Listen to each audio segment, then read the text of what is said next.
جب وہ بیٹھ گئے تب شیر خان نے اپنے سامنے کھڑے صاحب خان کو مخاطب کیا۔ صاحب خان، تو نے جو روہتاس کے راجہ ہرکرشن کی راجکماری گنگا کی عصمت اور اس کی آبرو بچاتے ہوئے میرے مسلح جوانوں کو قتل کیا، تو اس کا تم سے کوئی مواخذہ نہیں کیا جائے گا۔ قسم خدائے مہربان کی، اگر کسی لڑکی کی عزت بچاتے ہوئے تم اس سے 10 گنا زیادہ نوجوانوں کو موت کے گھاٹ اتار دیتے تب بھی میں تمہاری ذات پر فخر کرتا۔ سن، تم نے جو ان نوجوانوں کو قتل کیا ہے، اگر وہ تیرے ہاتھوں سے بچ جاتے تو میں خود ان کے سر قلم کر دیتا۔ مجھے افسوس ہے کہ ان جوانوں کے ہاتھوں تیرا باپ ملک سکھا مارا گیا۔ سن، ملک سکھا میرے خاندان کا موروثی غلام تھا، مجھے اس کے مرنے کا ازحد دکھ اور غم ہے۔ اب میں تجھے دربدری کی زندگی بسر نہیں کرنے دوں گا۔ تو مجھے صرف یہ بتا کہ تو صرف لومڑیاں ہی پکڑنا جانتا ہے یا تیغ زنی اور شمشیر زنی کے فن سے بھی واقف ہے؟ شیر خان کے اس استفسار پر صاحب خان نے تھوڑی دیر تک سوچ بچار کیا۔ اس کی چھاتی تن گئی، اس کے چہرے پر عزم و استقلال کے جذبے جوش مارنے لگے۔ اس کے بعد وہ عجیب سی اولو العزمی میں کہنے لگا، دیکھ شیر شاہ، اگر آپ مجھے اپنے لشکر میں شامل کرنے کا ارادہ رکھتے ہیں تو میں آپ کو یقین دلاتا ہوں کہ جس طرح ماضی میں جنگلوں کے اندر میں لومڑیوں کا شکار کرتا رہا ہوں، اسی طرح میں آپ کے دشمنوں کا بھی شکار کروں گا۔ شیر شاہ، مجھے نہیں پتا آپ کے دائیں بائیں کون لوگ بیٹھے ہیں، مجھے بتایا جائے اور ان سے میرا تعارف کرایا جائے تو جو کچھ میں کہنا چاہتا ہوں وہ کہوں۔ اس پر شیر شاہ کے چہرے پر خوشگوار سی مسکراہٹ نمودار ہوئی۔ پھر اس نے کہنا شروع کیا، دیکھ صاحب خان، میرے دائیں جانب میرے بیٹے بیٹھے ہوئے ہیں اور جو اشخاص میرے بائیں جانب ہیں یہ سب میرے سالار، میرے جرنیل ہیں۔ اس پر صاحب خان کی چھاتی تن گئی، گردن بالکل سیدھی ہو گئی۔ اس کے بعد اس نے بڑی جرت مندی میں کہا، شیر شاہ، آپ کو چھوڑ کر آپ کے بیٹوں اور آپ کے سالاروں سب کو میں چیلنج دیتا ہوں کہ ان میں سے جو چاہے میرے ساتھ حرب و ضرب کے ہر فن میں مقابلہ کر لے، اور اگر میں ان میں سے کسی کے ہاتھ شکست کھا گیا، ہار گیا، تب ساری زندگی آپ کے غلام کی حیثیت سے آپ کے ساتھ بسر کروں گا، اور اگر میں ان سے جیت گیا تو پھر جو انعام آپ چاہیں مجھے دیں۔ صاحب خان کا یہ جواب سن کر شیر خان نے تھوڑی دیر تک توصیفی انداز میں اس کی طرف دیکھا، پھر استفہامیہ انداز میں اس نے اپنے بیٹوں کی طرف دیکھتے ہوئے کہا، دیکھا، جو اندازہ میں نے اس صاحب خان کے متعلق لگایا تھا وہ بالکل درست ہوا۔ میں جانتا ہوں تم چاروں میں سے کوئی بھی تیغ زنی میں اس کے ساتھ مقابلہ نہیں کر سکتا۔ رہا سوال میرے سالاروں کا، تو اس وقت ہیبت خان نیازی اپنے آپ کو سب سے بڑا تیغ زن اور طاقتور خیال کرتا ہے۔ اس کے علاوہ برہم جیت بھی یہ دعوے دار ہے کہ طاقت اور قوت اور فن سپاہ گری میں اس کی کوئی مثال نہیں۔ میرے خیال میں ان دونوں کو میں اس صاحب خان سے مقابلے میں آزماتا ہوں۔ شیر شاہ کی اس تجویز کے جواب میں اس کا بیٹا عادل خان مسکراتے ہوئے کہنے لگا، پدر محترم، میں تو اس صاحب خان کو اپنا حقیقی بھائی سمجھنے لگا ہوں، لہٰذا میرا تو اس سے مقابلہ کرنے کا کوئی ارادہ تک نہیں۔ میرے بھائی بھی ایسا نہیں کریں گے۔ یہ جو آپ اسے ہیبت خان یا برہم جیت کے ساتھ ٹکرانا چاہتے ہیں تو میرے خیال میں یہ درست بھی ہے۔ ویسے ہیبت خان عمر کے لحاظ سے اس صاحب خان سے کافی بڑا ہے، کم از کم عمر میں 1.5 گنا ہوگا۔ یہی حالت برہم جیت کی بھی ہے۔ بہرحال دیکھتے ہیں صاحب خان ان دونوں کے سامنے کیسے جمتا ہے۔ پدر محترم، اس موقع پر میں آپ کو ایک تجویز پیش کروں گا۔ اس پر شیر شاہ نے بڑے شوق سے اپنے بیٹے عادل کی طرف دیکھا اور پوچھا، کیسی تجویز؟ عادل خان کہنے لگا، پدر محترم، ہیبت خان میرے خیال میں ہمارے سارے سالاروں میں جسمانی لحاظ سے زیادہ طاقتور اور پرقوت خیال کیا جاتا ہے، لہٰذا اس کی طاقت اور قوت کو صاحب خان کے ساتھ آزمائیے۔ برہم جیت بڑا تیز، بڑا ترار اور تلوار اور تیغ زنی کے فن میں بڑا عیار خیال کیا جاتا ہے۔ صاحب خان کے ساتھ شمشیر زنی کا مقابلہ برہم جیت سے کرائیے۔ اس پر شیر خان خوشی کا اظہار کرتے ہوئے کہنے لگا، عادل میرے بیٹے، تمہاری تجویز سے میں اتفاق کرتا ہوں، ایسا ہی ہوگا۔ یہ فیصلہ کرنے کے بعد شیر خان نے اپنے سالار ہیبت خان نیازی اور برہم جیت کو طلب کیا۔ وہ دونوں اٹھ کر شیر خان کے سامنے آن کھڑے ہوئے۔ شیر خان نے سب سے پہلے ہیبت خان نیازی کی طرف دیکھتے ہوئے کہنا شروع کیا، ہیبت خان، تم اپنا ہتھیار اتار دو، سر پر جو تم نے آہنی خود اور بازوؤں پر لوہے کے جوشن پہنے ہوئے ہیں یہ بھی علیحدہ کر دو۔ شیر خان کے حکم کا اتباع کرتے ہوئے ہیبت خان نے فوراً اپنا سارا جنگی سامان اتار دیا اور نہتھا ہو کر شیر خان کے سامنے آ کھڑا ہوا۔ شیر خان نے کہا، صاحب خان کی طرف بڑھو اور جسمانی قوت میں اس کے ساتھ مقابلہ کرو۔ پھر صاحب خان کی طرف دیکھتے ہوئے شیر خان نے کہا، صاحب خان، میں نے اپنے 2 سالاروں کا انتخاب کیا ہے۔ ایک ہیبت خان نیازی، یہ تمہارے ساتھ جسمانی طاقت کا مظاہرہ کرے گا، اس مقابلے میں کوئی ہتھیار استعمال نہیں کیا جائے گا، اور تیغ زنی کا مقابلہ تمہارے ساتھ میرا سالار برہم جیت کرے گا۔ کہو تمہیں منظور ہے؟ اس پر صاحب خان کہنے لگا، شیر شاہ، آپ حاکم ہیں، آپ کا ہر فیصلہ مجھے منظور ہے، اور مجھے امید ہے کہ میں آپ کی امیدوں کو پورا اترنے کی پوری کوشش کروں گا۔ اس کے ساتھ ہی شیر خان نے ہیبت خان اور صاحب خان کو آگے بڑھ کر مقابلہ شروع کرنے کا حکم دیا۔ ہیبت خان بڑے جچے تلے قدموں سے آگے بڑھا۔ صاحب خان کے قریب جا کر وہ رکا، پھر اسے ایک طرح سے حقارت میں مخاطب کر کے کہنے لگا، سن بیڑیوں لومڑیوں کا شکار کرنے والے، تجھے کیا سوجی کہ تو یہاں میرے آقا شیر خان کے سامنے میرے ساتھ مقابلے کی ٹھان رہا ہے؟ تو جنگلوں میں لومڑیوں اور بھیڑیوں کا شکار ہی کرتا رہتا تو وہ تیرے لیے سود مند تھا۔ انسانوں کا شکار تیرے بس کی بات نہیں۔ تو ایک خانہ بدوش بنجارا ہے، تیرا تیغزنی اور ایسے مقابلوں سے کیا تعلق؟ اس پر کھولتے لہجے میں صاحب خان نے جواب دیا، سن ہیبت خان، ذرا مجھ پر ضرب لگا کر تو دیکھ، پھر اس کے انجام میں تجھے بتاؤں گا کہ لومڑیوں کے شکار کے ساتھ ساتھ میں اپنے مد مقابل کا شکار بھی کیسے کرتا ہوں۔ جب تو مجھ سے ٹکرائے گا تو اس کے چند ہی لمحے بعد ارد گرد بیٹھے لوگ دیکھیں گے، میں تیرے ذہن کی راہداریوں میں روتی سوچیں بھر دوں گا، تیرے دل کے پیاسے جزیروں میں سناٹوں کے زخم لگا دوں گا۔ سن ہیبت خان، میں ایک غلام شکاری اور خانہ بدوش بنجارے کی حیثیت سے زندگی میں اب تک اندھیرے کے دروازوں پر دستک دیتا رہا ہوں۔ آج میں تیرے بدن پر دستک دوں گا، تیری اقدار کو مٹی میں ملاؤں گا اور تیری سانسوں کی شاہراہ کو ویران کر کر گزرگاہ میں بدل دوں گا۔ آگے بڑھ، مجھ پر ضرب لگا، میں تجھے اپنا آپ دکھاؤں، پھر یہ سارے لوگ دیکھیں کہ مقابلے کے اس میدان میں کون پست اور کون زیر اور کون فاتح اور زبر ہوتا ہے۔ ہیبت خان بل کھاتا ہوا آگے بڑھا اور اپنا دایاں ہاتھ بلند کر کے اس نے صاحب خان کے ضرب لگانا چاہی۔ صاحب خان اپنی جگہ پرسکون تھا۔ جو ہی ہیبت نے اپنا مکہ لہرایا، صاحب خان فوراً حرکت میں آیا اور ہیبت خان کے مکے پر اس نے اپنا مکہ دے مارا۔ دونوں کے ہاتھ جب سختی کے ساتھ ٹکرائے تو ہیبت خان درد کی شدت سے سسکتا رہ گیا۔ صاحب خان کے چہرے پر مسکراہٹ تھی۔ اس کے بعد ہیبت خان نے 2-3 بار اپنے دائیں ہاتھ کی ضرب صاحب خان کے لگانا چاہی، لیکن صاحب خان نے ہر بار اپنے جسم سے دور ہی ہیبت خان کے ہاتھ کو روک دیا۔ اس کے بعد صاحب خان نے مزاحمت ترک کر دی اور بالکل ستون کی طرح بے حس و حرکت کھڑا ہو گیا۔ اس پر ہیبت خان کا حوصلہ بڑھا اور لگاتار 3-4 ضربیں اس نے صاحب خان کے کندھوں، اس کی گردن، اس کے پیٹ اور اس کے شانے پر دے ماری۔ ساری ضربیں صاحب خان بڑے صبر و تحمل اور بڑے ضبط کے ساتھ برداشت کر گیا۔ جب صاحب خان کی طرف سے کسی رد عمل، کسی تکلیف اور دکھ کا اظہار نہ کیا گیا، تب ہیبت خان اپنی جگہ کسی قدر پریشان ہو گیا تھا۔ اس موقع پر صاحب خان نے اسے مخاطب کیا، دیکھ ہیبت خان، لگتا ہے تیری ضرب میں کوئی زور طاقت نہیں رہی۔ میں ایک بنجارا ضرور سہی، پر جب سے میں نے ہوش سنبھالا ہے میں جنگلی جانوروں کا ہی شکار کرتا رہا ہوں۔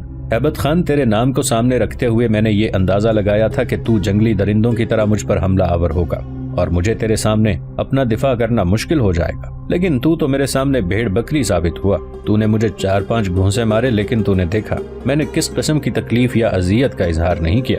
اس سے ثابت ہوتا ہے کہ تیرے مکے تیری ضرب میں جان نہیں۔ دیکھ، اب میں تجھے ضرب لگانے کا نمونہ دیتا ہوں۔ اس کے ساتھ ہی صاحب خان نے اس زور کا مکہ ہیبت خان کی گردن کے نیچے مارا کہ ہیبت خان کے پاؤں زمین سے اکھڑ گئے اور بل کھاتا ہوا وہ انتہائی بے بسی کے عالم میں زمین پر گر گیا۔ صاحب خان پر گویا دیوانگی طاری ہو گئی تھی۔ بڑی تیزی سے وہ آگے بڑھا، 3-4 پاؤں کی ضربیں اس نے ہیبت خان کے لگائیں۔ ہیبت خان بوجھ لادنے والے اونٹ کی طرح درد کی شدت اور تکلیف سے بلبلا اٹھا۔ پھر صاحب خان نے اسے بالوں سے پکڑ کر اٹھایا۔ لگاتار کئی تمانچے اس نے ہیبت خان کے منہ پر مارے، پھر ایک زوردار گھونسا جو اس نے ہیبت خان کے پیٹ پر مارا تو ہیبت خان درد کی شدت سے دوہرا ہوتا ہوا پھر زمین پر گر گیا۔ صاحب خان طوفانی انداز میں آگے بڑھا، ایک بار پھر بالوں سے پکڑ کر ایک جھٹکے کے ساتھ اس نے ہیبت خان کو اٹھایا، ایک ہاتھ اس کی گردن، دوسرا اس کے رانوں پر جمایا، پھر ہیبت خان کو اس نے اپنے دونوں ہاتھوں پر فضا میں معلق کر دیا۔ تھوڑی دیر تک فضا میں گول دائرے کی صورت صاحب خان ہیبت خان کو گھماتا رہا۔ اس کے بعد آگے بڑھا اور ہیبت خان کو اس نے انتہائی بے بسی کے عالم میں شیر خان کے پاؤں کے قریب زمین پر پٹخ دیا۔ ایسا کرنے کے بعد صاحب خان نے شیر خان کو مخاطب کرتے ہوئے کہا، شیر شاہ، میں جنگلی جانوروں کا شکار کرنے والا غلام ہی صحیح، پر ہیبت خان جیسے تو میرا ایک جھٹکا نہیں سہ سکتے۔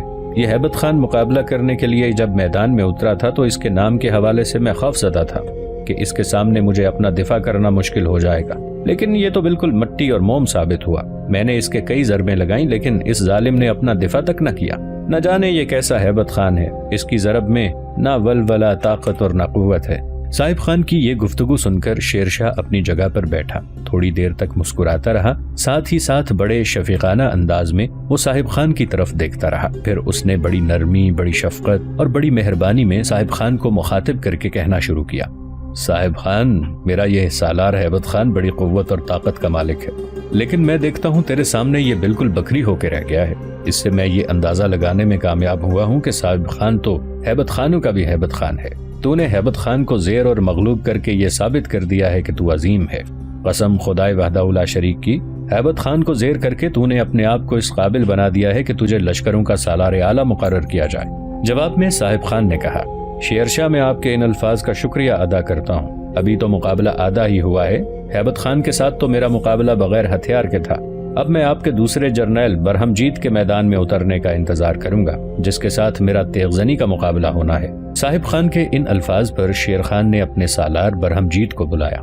برہم جیت فوراً اٹھا، پھر شیر خان کے سامنے آ کھڑا ہوا۔ اس کے بعد شیر شاہ نے ہاتھ کے اشارے سے صاحب خان کو بھی بلایا۔ پھر صاحب خان کو مخاطب کر کے شیر خان کہنے لگا، صاحب خان، ہیبت خان کو شکست دینے کے بعد بنیادی طور پر میں تمہیں اپنے لشکروں کا سالار اعلیٰ مقرر کرتا ہوں۔ دیکھ، جسم پر ڈھال، سر پر خود، ہاتھوں پر جوشن، کندھوں پر لوہے کے خول پہن لے، اس لیے کہ یہ سارا جنگی سامان برہم جیت بھی زیبتن کیے ہوئے ہے، تاکہ تم اس کے ساتھ تیغ زنی کا مقابلہ کر سکو۔ میں یہ سارا سامان تمہارے لیے منگواتا ہوں۔ اس پر صاحب خان فوراً کہنے لگا، شیر شاہ میرے محترم، میرے لیے کسی قسم کا جنگی سامان منگوانے کی ضرورت نہیں ہے۔ اس برہم جیت کے ساتھ میں اسی حالت میں تیغ زنی کا مقابلہ کروں گا جس حالت میں ہوں۔ میری تلوار، میری ڈھال اس وقت میدان کے وسط میں پڑی ہوئی ہے، وہاں سے وہ اٹھاتا ہوں اور برہم جیت کے ساتھ مقابلہ کرتا ہوں۔ صاحب خان کے اس جواب پر شیر خان نے کچھ سوچا، پھر اپنے سالار برہم جیت کو مخاطب کر کے کہا، برہم جیت، تم بھی اپنا یہ سارا جنگی لباس اتار دو۔ صاحب خان کی طرح اپنے پاس صرف اپنی تلوار اور ڈھال رکھو۔ اس پر برہم جیت فوراً حرکت میں آیا۔ جسم پر پہنی ہوئی زرہ اس نے اتار دی، سر پر آہنی خود بھی اس نے اتار پھینکا، ہاتھوں کے جوشن اور کندھوں کے آہنی خول بھی اس نے اتار دیے۔ پھر شیر خان نے دونوں کو میدان کے وسط میں جا کر تیغ زنی کا مقابلہ شروع کرنے کا حکم دیا۔ میدان میں جانے کے بعد صاحب خان اور برہم جیت دونوں نے ایک جھٹکے کے ساتھ اپنی تلواریں بے نیام کی، اپنی ڈھالیں بھی سنبھال لی۔ پھر برہم جیت اپنی تلوار لہراتا ہوا صاحب خان کے قریب گیا اور اس سے کہنے لگا، دیکھ صاحب خان، تو ابھی ناعمر ہے، نوجوان ہے، تجھے تجربے، صبر اور تحمل کی ضرورت ہے۔ میں اس بات کو تسلیم کرتا ہوں کہ تو نے جسمانی طاقت اور قوت میں ہیبت خان کو بڑی آسانی سے اپنے سامنے زیر اور مغلوب کیا ہے، لیکن تیغ زنی صرف طاقت اور قوت کا کھیل نہیں، یہ تجربے، سنائی اور اپنے فن میں گن مانگتی ہے۔ تم ابھی اس کام میں مجھے ادھورے لگتے ہو، اس لیے کہ اب تک تم صرف لومڑیوں کا ہی شکار کرتے رہے ہو۔ انسان سے مقابلہ میرے خیال میں تمہاری مختصر سی زندگی میں ابھی مفقود ہے۔ اس پر صاحب خان نے جواب دیا، دیکھ برہم جیت، خانہ بدوش قبیلے کے سردار کے ایک غلام کی حیثیت سے میں جنگلوں میں صرف لومڑی ہی نہیں، بھیڑیوں کا بھی شکار کرتا رہا ہوں۔ دیکھ برہم جیت، تیرے مقابلے میں ہیبت خان جسمانی ساخت میں بھیڑیے کی مانند تھا۔ جب میں بھیڑیوں کو اپنے سامنے زیر اور مغلوب کر چکا ہوں تو جو لومڑی جیسی حیثیت رکھتا ہے، تجھے زیر کرنا میرے لیے بالکل آسان ہوگا۔ کسی غلط فہمی، دھوکے اور فریب میں مت رہنا کہ میں تجھے تیغ زنی کے فن کا تجربہ نہیں رکھتا ہوں، ورنہ تم پچھتاؤ گے۔ برہم جیت نے بیزاری اور ناپسندیدگی کا اظہار کرتے ہوئے کہا، دیکھ صاحب خان، تو کیوں اپنی زندگی کی مانگ بیوہ کرتا ہے؟ کیوں اپنے آپ کو روح اور بدن کے اختلاف میں ڈالتا ہے؟ میں جب حملہ آور ہوا تو اپنے آپ کو سلگتی رات کے درمیان خوابوں کی دریوزہ گری کی طرح محسوس کرے گا۔ ابھی تو ناعمر ہے، نہ پختہ کار ہے، ابھی تو وقت کے اپاہج لمحوں میں تجربے کی بیساکھیوں پر چلنے کے قابل ہے، لہٰذا یہ مقابلہ دیکھ بھال کر کرنا۔ تیغ زنی کا فن ہر کسی کے بس کا کھیل نہیں۔ اس پر صاحب خان نے جھلاتے ہوئے کہا، دیکھ برہم جیت، یہ تو وقت بتائے گا کہ کون تجربے کی بیساکھیوں پر چلنے کے قابل ہے۔ ویسے میں تجھے یقین دلاتا ہوں کہ جب تیرا میرا ٹکراؤ ہوگا تو تیرے بھڑکیلے رنگ، لپٹی سوچوں کو میں طے کر کے میں تیرے تجربے میں لمحوں جیسا زہر شامل کر دوں گا۔ تو نے موسموں کی یکبستگی میں نہ سمجھی کی جو بوسیدہ چادر اوڑھ رکھی ہے، وہ میں اتاروں گا۔ تیری خوش فہمی کے رنگین قرینوں کو میں درد کے دکھتے نشان اور اسیر آرزوؤں کی طرح بناؤں گا۔ دیکھ برہم جیت، میں جو کہتا ہوں کر گزرتا ہوں، خواہ اس کے لیے مجھے اپنے تن من دھن کی بازی ہی کیوں نہ لگانی پڑے۔ اب دیر نہ کر، مجھ پر حملہ کر تاکہ یہ مقابلہ کسی انجام کو پہنچے۔ اس پر برہم جیت فوراً آگے بڑھا اور صاحب خان پر اس نے اپنی تلوار کا ایک وار کیا۔ تلوار کے اس وار کو صاحب خان نے بڑی آسانی کے ساتھ اپنی ڈھال پر روک لیا۔ تھوڑی دیر تک سست روی سے دونوں ایک دوسرے پر حملہ آور ہوتے رہے۔ پھر صاحب خان نے سست روی کا لبادہ اتار پھینکا۔ ایسا لگتا تھا جیسے اس کے جسم میں برق بھر گئی ہو۔ وہ اپنے سامنے آنے والی ہر شے کو سیلاب کے خونخوار ریلے کی طرح بہا کے لے جائے گا۔ اب اس نے بڑی تندہی، بڑی تیزی، بڑی پھرتی، بڑی سرعت کے ساتھ برہم جیت پر حملہ آور ہونا شروع کر دیا۔ برہم جیت نے تھوڑی دیر تک جم کر مقابلہ کیا، پھر وہ صاحب خان کے تیز حملوں کے سامنے اپنے آپ کو بے بس محسوس کر رہا تھا۔ برہم جیت کو اب صاحب خان نے اپنے تیز حملوں کے سامنے رکھتے ہوئے میدان میں الٹے پاؤں کرنا شروع کر دیا۔ معاملہ اپنے انجام کے قریب تر ہوتا جا رہا تھا۔ برہم جیت جو اپنے آپ کو بے مثل تیغزن خیال کرتا تھا، اپنے آپ میں تھکاوٹ کے آثار محسوس کر رہا تھا۔ بظاہر اس کی حالت سے بھی پتہ لگتا تھا کہ اس کی کیفیت اب آگ کے پاس رکھے پانی کی بوند اور اس کی زندگی مقابلے کے درمیان وقفہ عذاب بنتی چلی جا رہی ہے۔ کچھ دیر تک مزید صاحب خان برہم جیت کو میدان میں الٹے پاؤں بگاتا رہا، یہاں تک کہ اس نے اندازہ لگا لیا کہ برہم جیت سر سے پاؤں تک پسینے پسینے ہو چکا ہے۔ برہم جیت نے کئی بار کوشش کی کہ دفاع سے نکل کر جارحیت پر اتر آئے، اور جس طرح صاحب خان نے اسے الٹے پاؤں میدان میں بھگایا ہے ویسی ہی حالت وہ صاحب خان کی بھی کرے، لیکن صاحب خان کے حملوں میں ایسی تیزی، ایسی قوت، ایسا دباؤ تھا کہ برہم جیت اپنی ہر کوشش، اپنے ہر جتن کے باوجود صاحب خان کی وہ حالت کرنے میں کامیاب نہ ہوا جو صاحب خان نے اس کی بنا رکھی تھی۔ تھوڑی دیر کے مزید مقابلے کے بعد صاحب خان نے زوردار انداز میں اللہ اکبر کی تکبیر بلند کی، پھر اس نے برہم جیت کو مخاطب کر کے کہا، برہم جیت سنبھل، اب میں تجھے اپنا رنگ دکھانے لگا ہوں۔ اس کے ساتھ ہی صاحب خان نے اپنا بایاں پاؤں زمین سے اٹھا لیا، دائیں پاؤں پر وہ چرخی کی طرح گھوما، اور پھر دوبارہ تکبیر بلند کرتے ہوئے اس نے اس زور سے اپنی تلوار برہم جیت کی تلوار پر ماری کہ برہم جیت کی تلوار کٹ کر علیحدہ ہو گئی۔ دستہ تلوار کے چھوٹے سے حصے کے ساتھ اس کے ہاتھ میں رہ گیا۔ اس موقع پر صاحب خان نے فتح مندی سے ایک بھرپور قہقہ لگایا، پھر برہم جیت کو مخاطب کیا، برہم جیت، میرا نام صاحب خان ہے، گو میں خانہ بدوش قبیلے کے سردار کا غلام ہی صحیح، گو میں ماضی میں لومڑیوں اور بھیڑیوں کا شکار کرنے والا ہی تھا، پر تجھ پر یہ انکشاف کروں کہ میری تلوار انسانی جسم ہی نہیں، لوہا بھی کاٹتی ہے۔ اپنی شکست، اپنی ہزیمت اور تلوار ٹوٹ جانے پر برہم جیت بڑا خجل، بڑا شرمندہ سا ہو رہا تھا۔ پھر کٹی ہوئی تلوار کا دستہ اس نے پھینک دیا اور سر جھکائے شکست خوردہ سا اپنی جگہ پر جا کر بیٹھ گیا۔ شیر خان اپنی جگہ پر اٹھ کھڑا ہوا، آگے بڑھ کر اس نے صاحب خان کو گلے لگایا، اس کی پیشانی چومی، پھر بڑی پدرانہ شفقت میں کہا، صاحب خان، جس وقت تو نے ہیبت خان کو اپنی طاقت اور قوت کا بہترین مظاہرہ کرتے ہوئے مغلوب کیا تھا، اسی وقت میں تجھے اپنے لشکروں کا سالار اعلیٰ مقرر کر چکا تھا۔ اب جب کہ تم نے برہم جیت کو بڑی آسانی کے ساتھ تیغزنی کے مقابلے میں شکست دی ہے اور اس کی تلوار کاٹ کر تو نے اسے ہزیمت میں ڈبو کر رکھ دیا ہے، تو میں تجھے اپنا بیٹا بنانے کا عزم کر چکا ہوں۔ تو میرے لشکر میں سالار اعلیٰ کی حیثیت سے رہے گا اور میرے قرب میں تجھے میرے بیٹے کی حیثیت حاصل ہوگی۔ کہو، یہ دونوں انعامات تمہیں قبول ہیں؟ اس پر صاحب خان بڑی شکر گزاری میں کہنے لگا، شیرشاہ، میں سمجھتا ہوں کہ میری زندگی میں ایک انقلاب برپا ہو گیا ہے۔ مجھ جیسا غلام یہ کبھی سوچ بھی نہیں سکتا تھا کہ میں جنگل میں لومڑیاں پکڑتے پکڑتے کسی اعلیٰ و عرفہ بہترین حکمران کے لشکروں کا سپہ سالار بن بیٹھوں گا۔ آپ نے مجھے جو رفت، جو مقام دیا ہے، اس کے لیے میں آپ کا شکر گزار ہوں۔ شیر خان کہنے لگا، دیکھ صاحب خان، میں تیرے ساتھ بھائی مقرب خان کو بھی اپنے لشکر میں شامل کرتا ہوں، ان کی حیثیت بھی ایک سالار کی سی ہوگی، مجھے امید ہے کہ تیری طرح وہ بھی تلوار کا دھنی ہوگا۔ صاحب خان، اب سپہ سالار کی حیثیت سے تیرا خیمہ میرے خیمے کے قریب نصب ہوا کرے گا۔ جو عزت اور وقار، جو دبدبہ اور جاہ و جلال میرے بیٹوں کو لشکر اور ریاست میں ہے، وہ تجھے بھی حاصل ہوگا۔ میں اپنے خیمے کے قریب تیرے خیمے کے نصب کیے جانے کا انتظام کرتا ہوں تاکہ تو اس میں قیام اور آرام کرے۔ اس پر صاحب خان کہنے لگا، شیرشاہ میرے محترم، کیا مجھے خانہ بدوش قبیلے میں جا کر اپنا سامان لانے کی اجازت نہیں ہے؟ اس پر شیر خان کہنے لگا، تمہیں ایسا کرنے کی اجازت ہے، مگر تم جلد لوٹ آنا۔ پھر شیر خان نے خانہ بدوش قبیلے کے سردار فدائی خان کی طرف دیکھتے ہوئے پوچھا، دیکھ فدائی خان، تو خانہ بدوش قبیلے کا سردار ہے، اور اس خانہ بدوش قبیلے میں صاحب خان اور مقرب خان دونوں کی حیثیت غلاموں کی سی تھی، یعنی یہ دونوں تیرے غلام تھے۔ اب بتا تو ان دونوں کو کتنی رقم کے عوض آزاد کرنے پر تیار ہے؟ اس پر فدائی خان نے بڑی تکریم، بڑی ارادت مندی میں کہا، شیر خان، آپ نے اس صاحب خان اور اس کے بھائی پر وہ عنایت، وہ کرم کیا ہے جس کی کوئی مثال نہیں ملتی۔ دیکھ شیر خان، یہ دونوں میرے غلام ضرور تھے اور مجھے ان کے باپ ملک سکھا کے مرنے کا بھی بڑا دکھ اور افسوس ہے، لیکن لومڑیوں اور بھیڑیوں کا شکار کرتے ہوئے ان تینوں باپ بیٹوں نے مجھے اس قدر رقم کما کر دی ہے کہ یہ پہلے ہی اپنی آزادی کا سامان کر چکے ہیں، لہٰذا ان کی آزادی کے لیے مجھے کچھ نہیں چاہیے۔ میں ان دونوں کو آزاد کرتا ہوں تاکہ وہ آپ کے لشکر میں سالار کی حیثیت سے کام کر سکیں۔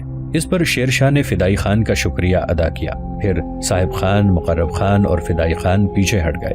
ذرا فاصلے پر جا کے فدائی خان صاحب خان سے کہنے لگا، صاحب خان میرے بیٹے، مجھے تو خبر ہی نہیں تھی کہ شیر شاہ کے آدمی پکڑ کر تمہیں ادھر لے آئے ہیں۔ مجھے تو یہ اطلاع روہتاس کے راجہ ہرکرشن نے بھجوائی تھی اور مجھے کہلا بھیجا تھا کہ میں تمہارا تحفظ کروں اور شیر خان سے تمہاری گلو خلاصی کراؤں۔ شاید تم نے جنگل میں روہتاس کے راجہ ہرکرشن کی راجکماری گنگا کی عزت اور جان بچائی تھی، لیکن یہاں آ کر تو میرے بچے ایک انقلاب برپا ہو گیا۔ یہاں مقابلے کے دوران جو تم نے اپنی طاقت، قوت اور فن کا مظاہرہ کیا ہے، میرے بیٹے اس نے تمہیں زمین سے اٹھا کر اوج ثریا تک پہنچا دیا ہے۔